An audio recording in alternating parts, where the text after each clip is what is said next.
एक महिला होने के नाते यौन अपराधों को लेकर न्यायपालिका, सरकार और पुलिस तीनों मिलकर एक साथ ऐसा काम करे जिससे कि मेरे जैसी हर महिला दुनिया के हर कोने में अपने आप को सुरक्षित महसूस कर सके।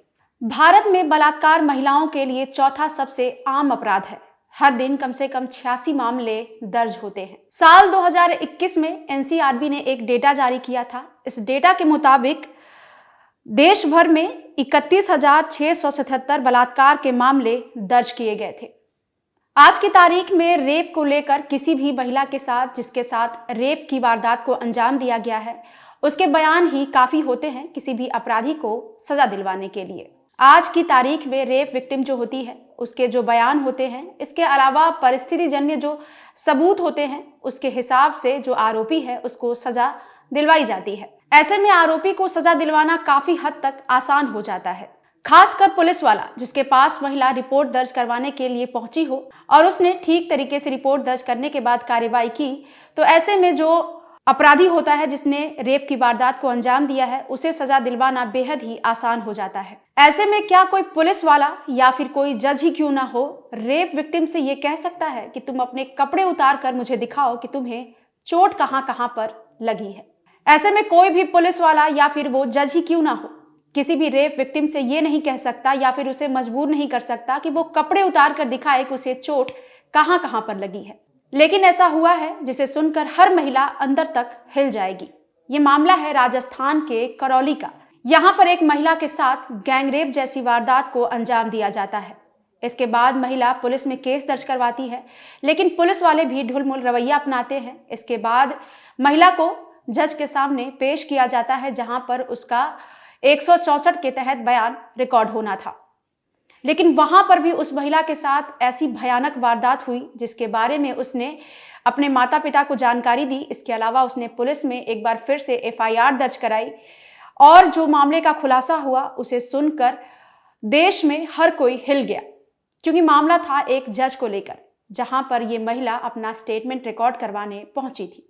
जानकारी के मुताबिक 19 मार्च को इस महिला ने पुलिस में केस दर्ज कराया।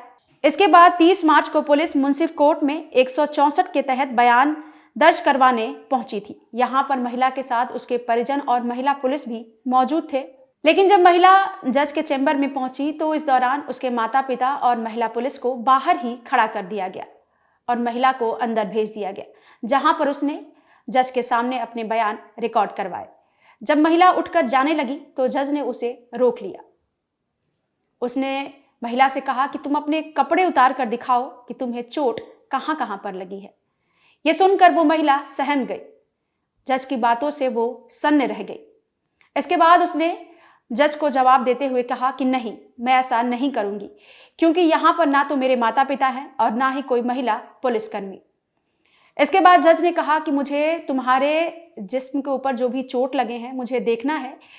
यानी कि जज ने दोबारा उसे फोर्स किया जो उसके ऊपर चोट लगी थी वो दिखाने के लिए, लेकिन महिला ने साफ तौर पर इनकार कर दिया, जिसके बाद इस जज ने महिला को अपने चैम्बर के बाहर भेज दिया। महिला बाहर आई तो अपने माता पिता को उसने इस बात की जानकारी दी। जब ये मामला सामने आया तो हर तरफ हंगामा मच गया, क्योंकि मामला एक जज से जुड़ा हुआ था, वही जज जो इंसाफ के लिए जाने जाते हैं, लेकिन यहाँ पर रक्षक ही भक्षक बन गया। जिसके बाद इस मामले पर काफी शोर शराबा मचा और लड़की ने पुलिस में केस दर्ज कराया, जिसकी एफआईआर कॉपी आप अपनी स्क्रीन पर भी देख सकते हैं, जिसमें साफ तौर पर लड़की ने मेंशन किया है कि जज ने उसके साथ मिसबिहेव किया और उसे कपड़े खोलने पर मजबूर किया। हालांकि लड़की ने कपड़े खोलने से साफ इनकार कर दिया और वो वहां से निकल गई। अब जब ये मामला सामने आया है तो ये मामला राजस्थान हाईकोर्ट पहुंच चुका है। इसके बाद इस मामले को लेकर रजिस्ट्रार अजय चौधरी हिंडन कोर्ट में दोपहर 1:45 बजे पहुंचे और यहाँ पर जो ये जज साहब थे जिन्होंने लड़की को कपड़े उतारने के लिए कहा था, इनसे करीब 3 घंटे तक पूछताछ की गई। ये मामला सुर्खियों में आया और काफी शोर शराबे के बाद अब ये मामला राजस्थान हाईकोर्ट तक पहुंच चुका है, जिसके बाद जो आरोपी जज है उनके खिलाफ जो राजस्थान हाईकोर्ट जयपुर के विजिलेंस रजिस्ट्रार हैं अजय चौधरी, इन्होंने इस जज से पूछताछ की है। मामले की गंभीरता को देखते हुए इस पर राजस्थान हाईकोर्ट ने भी संज्ञान लिया और इस मामले को लेकर राजस्थान हाईकोर्ट जयपुर के vigilance registrar Ajay Chaudhary Hindaun court पहुंच गए। वहां पर उन्होंने आरोपी जज से करीब 3 घंटे तक पूछताछ की और आरोपी जज से पूछताछ के बाद उन्होंने जो वकील हैं वहां के, उनसे भी जज के जो व्यवहार है जो उनका, उसके बारे में वकीलों से भी गहन पूछताछ की। आपको बता दें कि इस महिला के साथ गैंगरेप की वारदात को अंजाम दिया गया है, जिसके बाद इस महिला ने 19 मार्च को पुलिस में केस दर्ज कराया। इस मामले को लेकर पुलिस ने कुछ जानकारियां हमारे साथ भी साझा की हैं, जिसके बारे में हम आपको बताने वाले हैं। पुलिस के मुताबिक इस केस में 3 आरोपियों को पकड़ने के लिए पुलिस ने टीम का गठन किया है। हालांकि अभी तक पुलिस इन आरोपियों को पकड़ने में नाकाम रही है और ये आरोपी हैं वो फरार चल रहे हैं। लेकिन दूसरी तरफ एक और खबर सामने आ रही है कि जो आरोपी हैं वो लगातार महिला के परिवार वालों को धमकी दे रहे हैं और समझौते का दबाव बना रहे हैं। जब महिला के परिवार वालों ने इससे इनकार कर दिया तो ये लोग जान लेने पर उतारू हो गए, जिसके बाद महिला के परिवार ने गांव छोड़ दिया। लेकिन पुलिस वाले करीब 3 दिन पहले महिला के परिवार को लेकर उसके गांव पहुंचे हैं और उन्हें सुरक्षा देने का वादा किया है। ये मामला अपने आप में काफी आश्चर्यजनक है। लोग इस बात से हैरान है कि कैसे कोई जज ही किसी रेप विक्टिम से ऐसी बात बोल सकता है कि तुम अपने कपड़े उतार कर अपने शरीर पर लगे हुए चोटों को मुझे दिखाओ, जबकि मेडिकल रिपोर्ट सामने था जिसे वो पढ़ सकते थे और जो सबूत के तौर पर कोर्ट में भी जाने वाला है। लेकिन जज की इस हरकत ने इंसाफ के मंदिर को भी शर्मसार कर दिया है और जज के कैरेक्टर को भी कटघरे में खड़ा कर दिया है। फिलहाल पुलिस इस मामले की जांच में जुटी हुई है। अब देखना यह है कि जज पर क्या कार्रवाई की जाती है। तो वहीं दूसरी तरफ हम आपको बता दें कि भारत में हर दिन करीब 86 से 87 मामले रेप के दर्ज होते हैं।